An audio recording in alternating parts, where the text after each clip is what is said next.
There will be an opportunity for you to ask questions after the presentation concludes. Should you need assistance during the conference call, please signal an operator by pressing star then 0 on your touchtone phone. Please note that this conference is being recorded. I now hand the conference over to Mr. Amit Chandra from HDFC Securities. Thank you, and over to you, sir. Yeah, thank you, Michelle. Good morning, everyone. On behalf of HDFC Securities, I welcome you all to the Zensar Technologies Q1FY25 earnings call. We have with us Mr. Manish Tandon, CEO and Managing Director, and few other members of the senior management team. Before I hand over the call to Manish, I would like to highlight that the safe harbor statement of this second slide of the earnings presentation is assumed to be read and understood. Thank you, and over to you, Manish. Thank you, Amit. Hello, good morning, good afternoon, good evening, everyone. First of all, thank you for joining the call today on a budget announcement day. Appreciate your energy and interest in Zensar. With me on this call are a few of my colleagues, Vijay Simha, Chief Operating Officer, Vivek Ranjan, Chief HR Officer, and Nimesh Khemka, Global Financial Controller. Client centricity has been a core tenet for us at Zensar. Our highest ever customer service score in FY24 shows that we have made significant progress in establishing ourselves as strategic partners of choice amongst our clients. We have started FY25 with green shoots across key parameters and have witnessed good momentum across our portfolio. Our employee happiness score has been at an all-time high of 84% for the last 2 consecutive years. Average annual variable payout was 100% for FY24. Effective July 1st, we have announced the annual salary hike like some of our industry peers. LTM attrition further improved to 10.6% from a very low of 10.9% last quarter. With our EEE proposition and our domain-led approach, we have enabled our clients to achieve their transformation goals. We continuously enhance our service offerings to meet the evolving needs of our clients with tailored solutions. As a part of our strategic investments, we are pleased to announce that Zensar will acquire Bridgeview Life Sciences, a Pennsylvania-based technology and consulting solutions company in life sciences industry, specializing in pharmaceutical commercial segment. This move reinforces our focus on the healthcare and life sciences vertical and bolsters our end-to-end pharmaceutical commercial quality and regulatory capability. For Q1 FY25, our revenue stood at 154.4 million, which is a sequential quarter-on-quarter growth of 4.2% in reported currency and 4.3% in constant currency. For the second consecutive quarter, we have registered sequential QOQ growth across all our verticals. In constant currency terms, on a QOQ basis, our revenue in healthcare grew by 6.9%, banking and financial services saw a growth of 6.8%, manufacturing and consumer services grew by 2.7%, and even TMT, telecom, media and technology grew by 1.2%. With that, I will now invite Nimesh, our Global Finance Controller, to provide an update on the critical financial data. Nimesh? Thank you, Manish.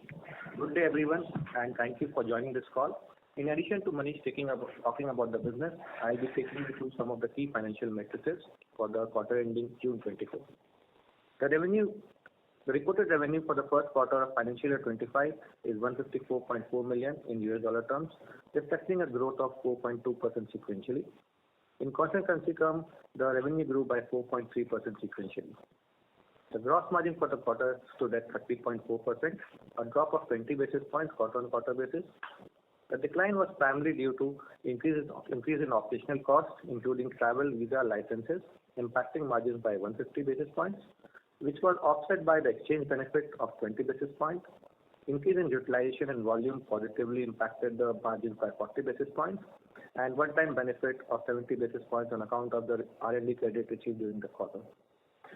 SG&A has increased by 110 basis points on quarter-on-quarter basis, primarily on account of a provision created for doubtful debts for one of our customers who had filed bankruptcy under Chapter 11.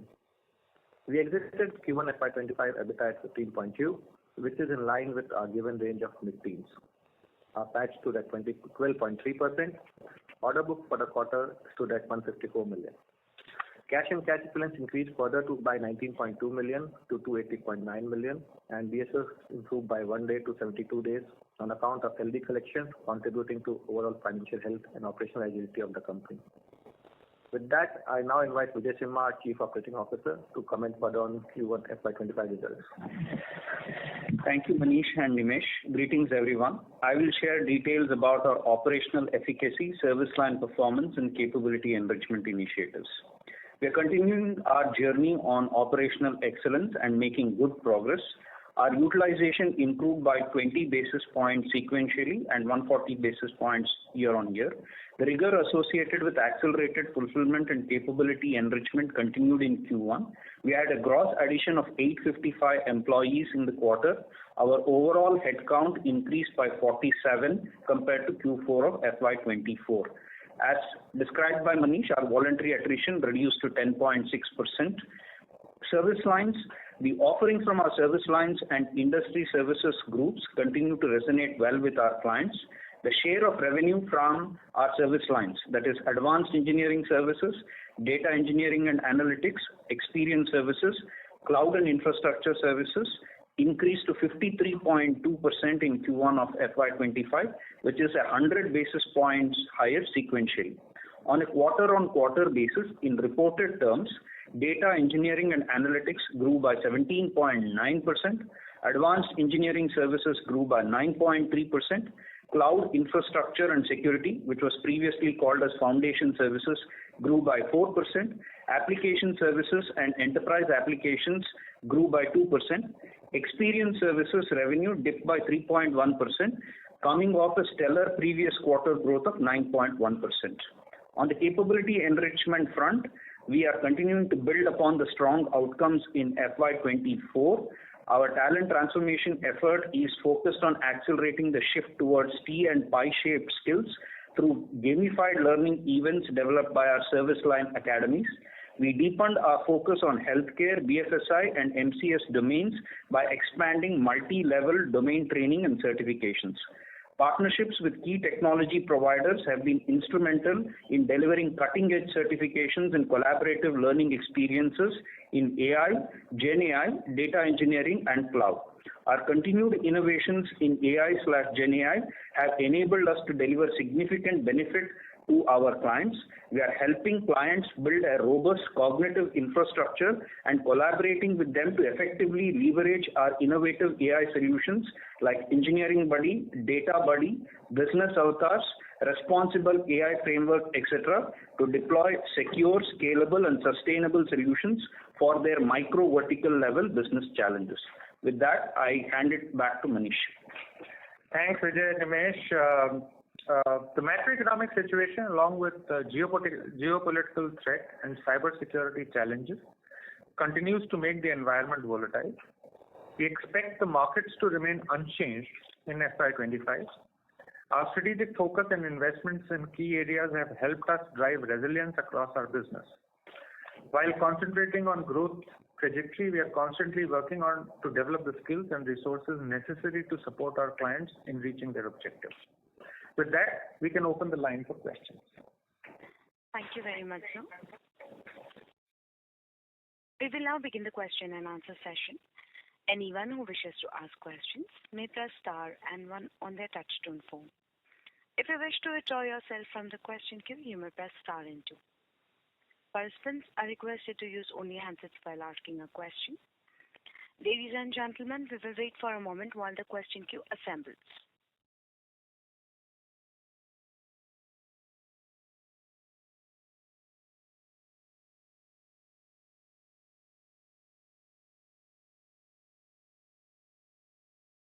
The first question is from the line of Nitin Padmanabhan from Investec. Please go ahead. Yeah, hi, good morning. Congrats on the strong quarter. Manish, I had a few questions on, you did mention that the environment remains unchanged and can be volatile. the current quarter, the deal wins have been relatively flattish year-on-year, and the book-to-bill is 1. And I think, as an outsider, basically, what we have seen is there's a reasonable correlation between the wins and the revenue accretion in the following quarters. So just wanted your thoughts there in terms of, is there a reasonable backlog that could help in the near term? And two, how is the pipeline looking, and does that sort of give confidence? And also from a large deal in the pipeline, how does that look? So that would be the first question. All right. So Nitin, first of all, we are very happy with the order bookings that we have had this quarter. If you compare it to the same quarter, this is a seasonal number.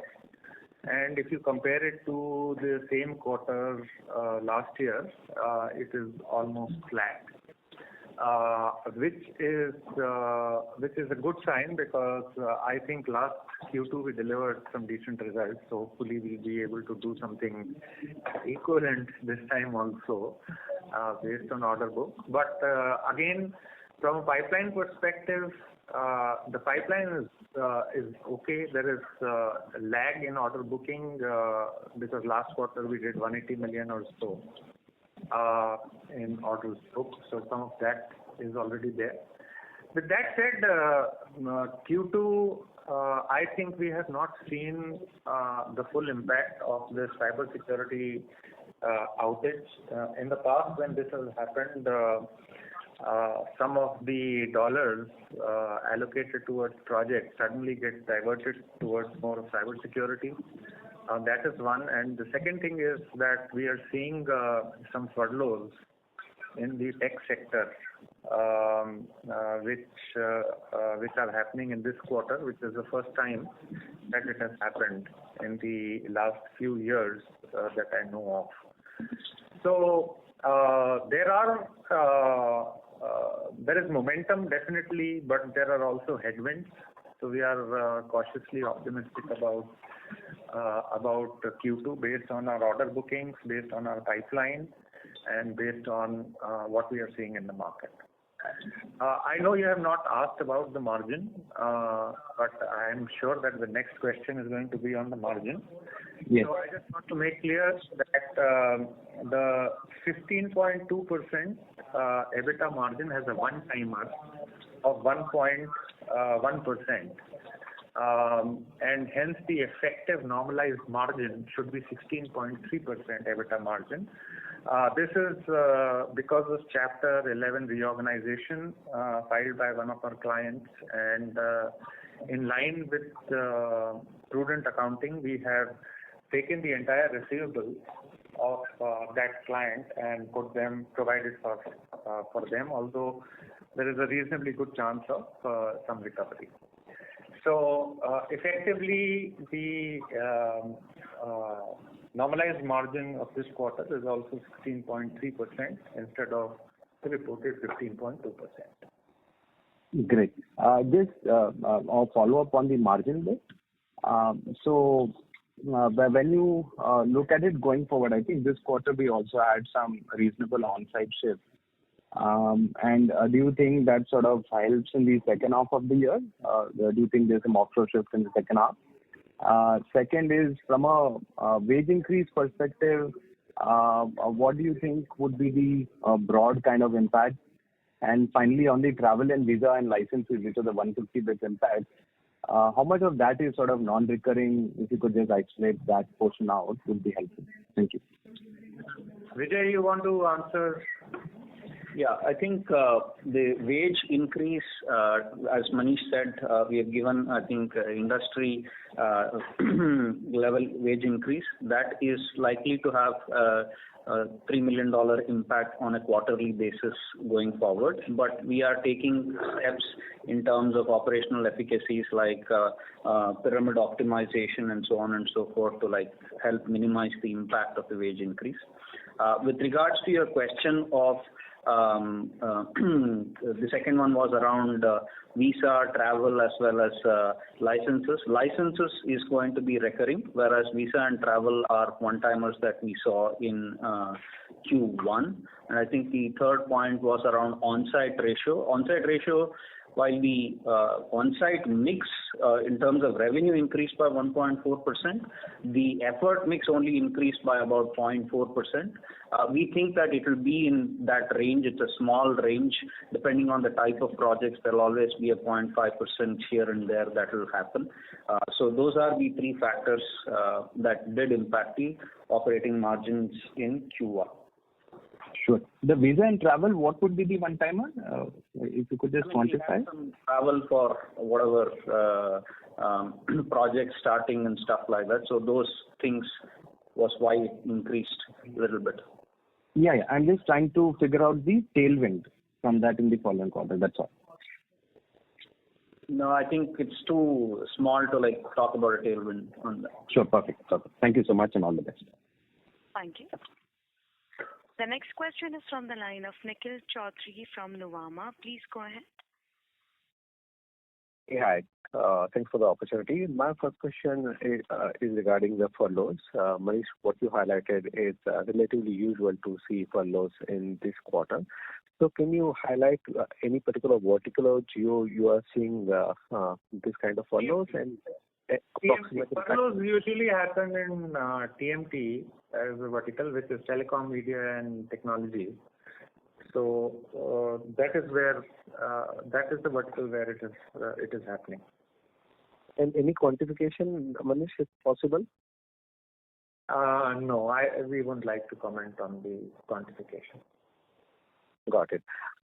Moving on to the Chapter 11, which one of the client has filed, how much will be the impact on receivable, the write-off? Receivable was, the write-off was 1.7 million, 1.75, right? Yes.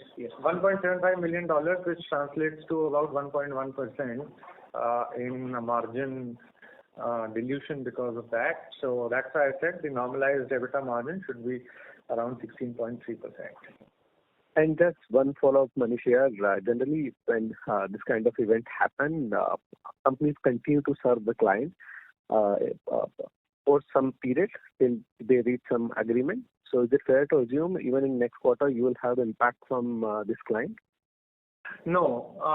As per Chapter 11 norms, whatever you do after the bankruptcy is filed, those receivables are covered by the bankruptcy financing laws. And we are also we have also positioned ourselves as one of the key creditors or strategically important critical vendors. So we have a better chance of receiving. To answer your question, whatever we do after bankruptcy Ladies and gentlemen, we have lost the management's line. Kindly stay connected while we try to reconnect.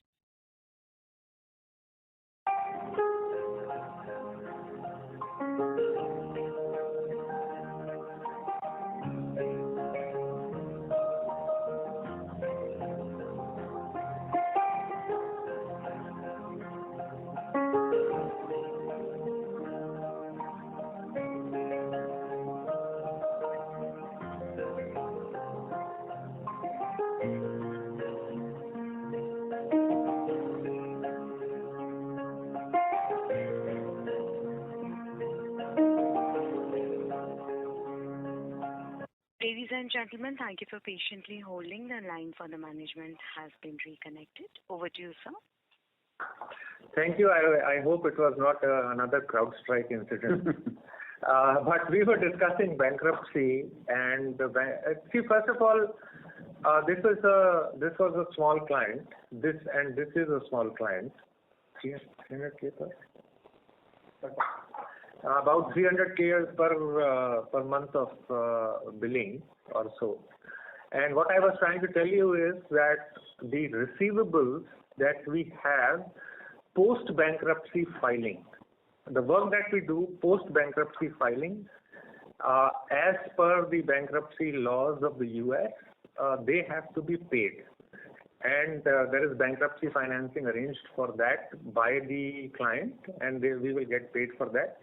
Anything that was before that which is that 1.75 million or so that we are talking about, has been already provided for in the books. So there is no further risk associated with this as far as shareholders are concerned. Sure, Manish.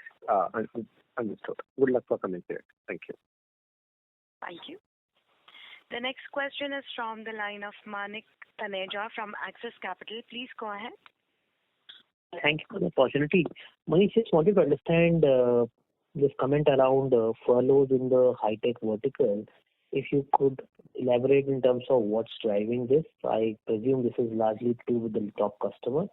And how should we be thinking about our earlier thought process about seeing sequential revenue growth every single quarter through FY25 in the backdrop of some of these challenges? And the second question was with regards to margins, while you alluded to the one-time impact in the current quarter. How should we be thinking about Operator request has been initiated. Some of our operating levels? Request, please press *0 again. So first, sorry, there was some background noise.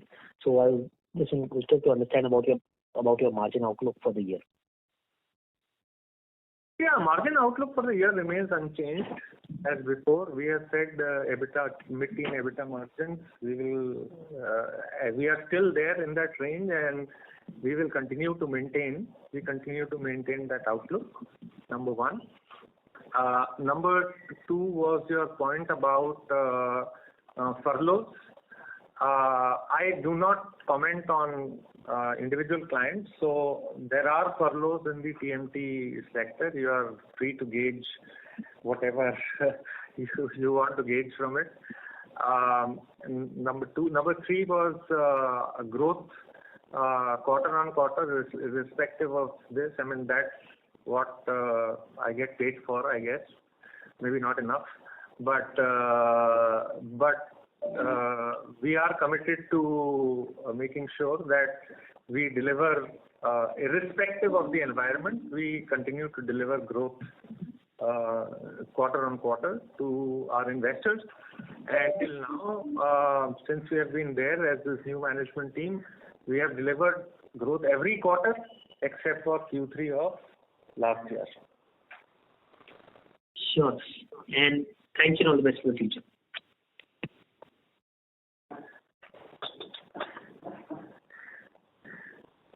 Thank you.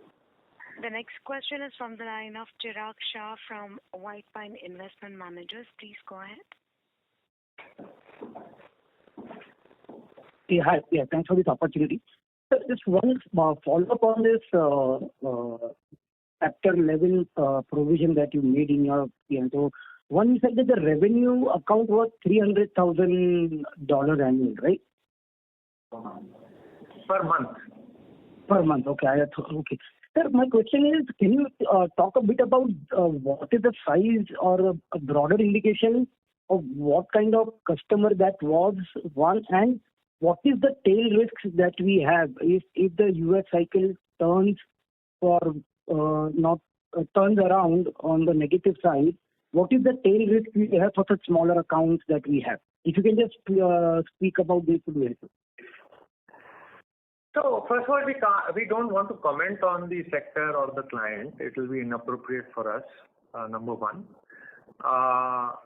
Number two is you talked about tail risk. As you see, our DSO is the best that it has been in the last 10 years.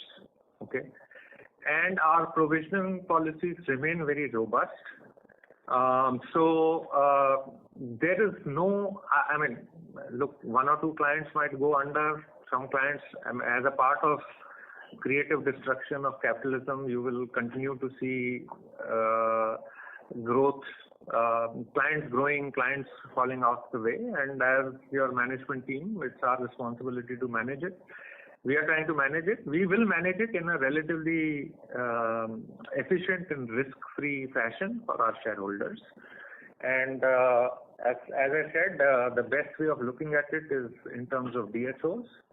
And our DSO is best in class, or best for us in the last 10 years. So our quality of Okay. revenues is solid. Okay. Just a clarification on this. So you are saying that we don't have many smaller accounts which could be vulnerable. That is the way to understand. There could be one of, I understand, I'm not even denying that that's a part and part of business, but there is no major tail risk as such, where every quarter or once a quarter once a year, we may have to make this kind of provisions or a bigger provision. That is the way to understand, correct? Okay. I have been here for 6 quarters now. This is the first time that we are making provision, and that also 1.1% of revenues. I don't. No, so the quantum is very small. I agree. I'm not even debating that. I'm just trying to understand our customer profiling, because most of the time we focus on top 10, top 15, maybe top 20, 30 customers. We don't talk about the tail, which could be aggregate level 8-10% of revenue, maybe 15% of revenue. The tail. That's how I'm asking. See, from my perspective, there are tail accounts. The first question to ask as a service provider is, are they tail accounts because of us or because of the client? So there are lots of logos in the tail account which we have not been able to farm effectively, and the focus there is to farm them. There are tail accounts where we don't see too much potential, so we restrict our commitments to those accounts in order to maintain our basic servicing. So you have to look at it at the portfolio level. From a financial perspective, as I said, we have very, very conservative provisioning policies, and I don't see much risk in terms of. Yeah, thank you very much. Thank you. A reminder to all the participants that you may please press star and one to ask questions. The next question is from Sandeep Shah from Equirus Securities. Please go ahead. Yeah, thanks for the opportunity. Manish, in the last analyst meet, you said you are aspiring to add a large deal across each of the vertical segments where we operate. So any update on that, and what are the prospects of improving traction on the large deals in FY 2025? Only one quarter, Sandeep, only one quarter is over in the FY25. So we are still gunning for it. There are a few in the pipeline. And hopefully we should be able to convert one or two of them. Yeah, so what I meant is, do you believe the pipeline creation and the growth on the large deals is increasing because of the efforts and the focus? Yes, of course. I mean, like any good operating team, you have to keep looking at the data and looking at to see if if whatever you are doing is making sense and having an impact. And we definitely see the impact, positive impact on our pipeline as far as large deals are concerned. Okay. And sir, based on the revenue run rate of the bankrupt account, it looks like it's 0.6% to the top line. And there would be also furlough in the TMT in the Q2. So is it fair to assume this too could be a headwind on the growth in the 2Q on a Q-on-Q basis? Despite that, you are saying we are cautiously optimistic. So do you believe a 4% growth scenario can be maintained, or there would be headwind and those momentum may not be maintained because of these headwinds? Sandeep, I wish I could answer your question. I have asked the board that we should be able to give guidance in quarters. That way the analyst calls will be shorter. But still the board is deliberating on it. But yes, I mean, it's my job to tell you that what the headwinds are and what the tailwinds are. And that's what we are trying to do here, and you can make your own assessment. Okay. But this bankruptcy account could have a tailwind on the growth in the Q2, right? So bankruptcy, whatever was the tailwind is already gone. No? Whatever we already had renegotiated the contract. So this was already baked into our numbers, and as I said, whatever we are going to bill post bankruptcy filing, which was July 7th, I think, or July 8th, that is anyway going to come to will get paid on priority. So there is no headwind per se. Whatever is the headwind was on terms of receivables, and that we have provided for already. Okay. And Manish, with furloughs being there in the 2Q, is it fair to assume this time 3Q could be slightly better, or there will also be a seasonal softness in 3Q because of furloughs continuing in 3Q every year? Well, the fundamental nature of the industry has not changed, Sandeep. Q3 has been tough for the industry for very long, and I don't see that changing in a hurry. Okay. And last question, in terms of second quarter, we have called out $3 million worth of wage hike impact. That would be roughly 180-200 bits to the margin. Is it fair to assume most of it could be compensated, or you believe flattish margin is a best case scenario or a base case scenario? That's a $3 million question. We are working every day to mitigate the impact of the wage hikes. We are taking lots of actions, and there's a whole bunch of actions like pyramid optimization, the on-site offshore ratio, all sorts of things are there, and we are working on making sure that that is mitigated to the extent possible. Okay, thanks and all the best. Thank you. The next question is from Amit Chandra from HDFC Securities. Please go ahead. Yeah, thanks for the opportunity. So my question is on the BFSI vertical. Obviously, we have seen a strong recovery there. So if you can throw some more color, what is happening there? Are we seeing some increase in the discretionary spends there, or is it more structural, or is it more due to some shorter-term projects there? So, Amit, BFSI vertical for us has been relatively strong throughout, and our underperformance has been primarily due to the TMT vertical. So, if you look at over the last few quarters, every time in BFSI there has been a positive momentum. And this quarter it is showing up very well, but that momentum has continued to build for us, and this sector has done well for us. Regarding your question on is it one-time projects or is it going to continue? Well, I hope it is going to continue, because even where we are doing projects, they are larger projects which we don't see ending quickly. Okay. And sir, we have been investing in the healthcare and life sciences vertical, so we have also seen strong recovery there in terms of growth. So if you can throw some more color on the acquisitions that we have done in terms of the like Viju Life Sciences, which is in the healthcare consulting space. So what kind of synergies we are going to see there, and like what are the earnout targets there? So, Amit, financially, whatever we had to communicate on the acquisition, we have communicated in the filings. But the strategic rationale, I can spend a little bit of time to explain that. See, first of all, as you know, we started the healthcare life sciences vertical in Q2 or Q3 of last year, 2024. So, one way was to look at small tuck-in acquisitions in the right area.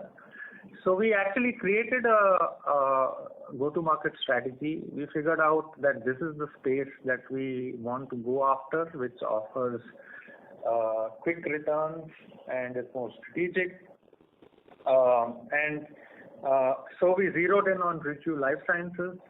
And in the chatter, it might have been lost. But this is basically, we are going after pharma commercial area, and this is Viva related. And as you know, those who follow this industry, that Viva has decided to move away from Salesforce, and we expect a lot of work to be happening on these movements, both in Salesforce and in Viva.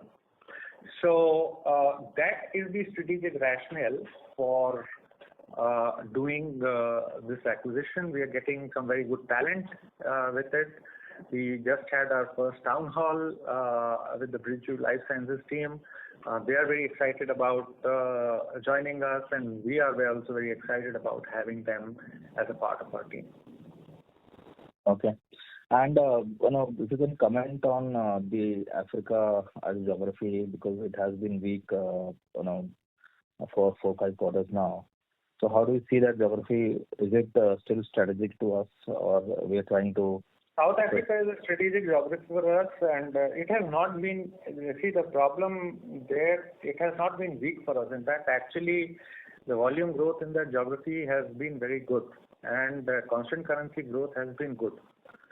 It is just that the rand has declined by 10% or so, from 16 to $1 to, I think, 18 point something to $1, and that gets reflected. That does not show up in the numbers. But South Africa is doing very well for us from an organic growth perspective. We have the who's who of that country as our client. And this is one country where Zensar actually has a larger presence than most of its Indian larger peers also. So it's a very strategic industry for us, and we will continue to invest in it, and we will continue to invest for growth. Okay, sir. And on the furloughs that you mentioned, obviously, we are seeing it for the first time. But in this quarter, we had the full quarter impact of furlough, or we'll see the full quarter impact in the next quarter, specifically furlough? Furlough was about, mostly it varies from 1 week to 2 weeks based on this thing, and it happened in July. So you have not seen the furlough impact in this quarter. Okay. And in terms of the hiring plans, how do you see that we are running at 84% kind of utilization, and what are the hiring plans? How many freshers do you want to hire in this way? This is the first time that the actual net headcount has increased. Second quarter in a row that the net headcount has increased. Yeah. So we are being, first of all, when you see utilization of 84%, you have to give credit to the CEO and the delivery teams and this thing that they are, it's not just about hiring, it is about cross-training so that we can utilize the people that we have already. It is one of the most people-friendly policies that we have as a company.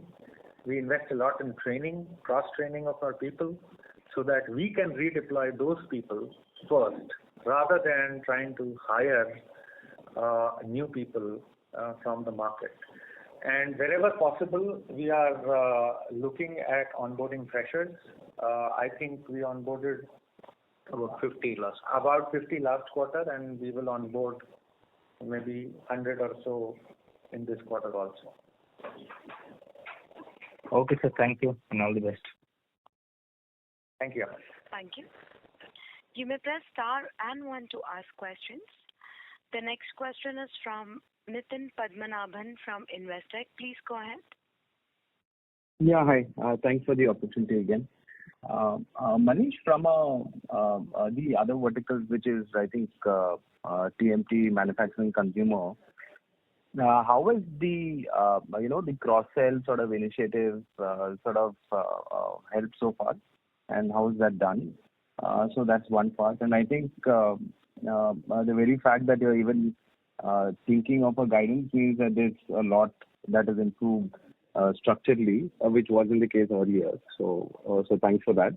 But just some thoughts on these two verticals, on the cross-sell and the pipeline and all of that would be helpful. So in MCS, most of the, in fact, Growth, as you remember what Vijay said, growth has been coming primarily from cross-sales only, and that is reflected that in our service lines between Q4 and Q1, we have a 100 basis point increase in revenues from service lines. Right? What used to be 52, 53% is now whatever 53, 54%, and that itself is an indication that the cross-selling mechanism is working well. The other mechanism that we also track is account planning, and to see how we are using our service lines to penetrate accounts, and I'm happy to report that those are also doing well. Sure, perfect.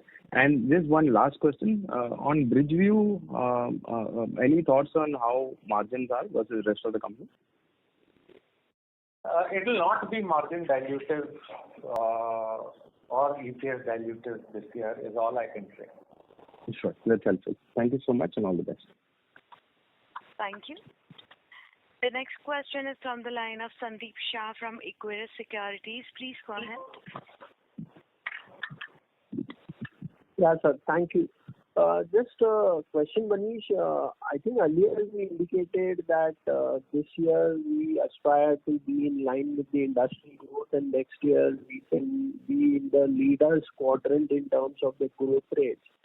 So looking at the current macro environment, do you believe we are on track for this, or anything else you would like to highlight which will take us to that growth path?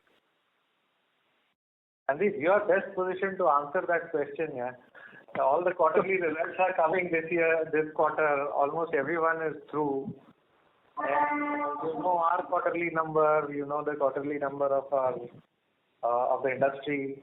So you are in the best position to think and comment on it. But we are committed to making things happen, which are in line with what we had promised to the market. Okay. Thank you.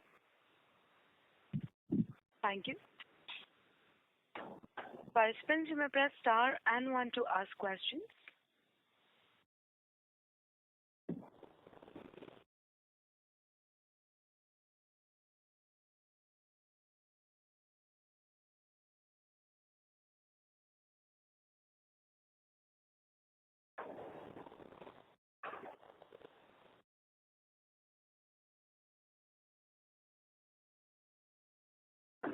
The next question is from the line of Chirag Chichadia from Ashika Institutional Equities. Please go ahead.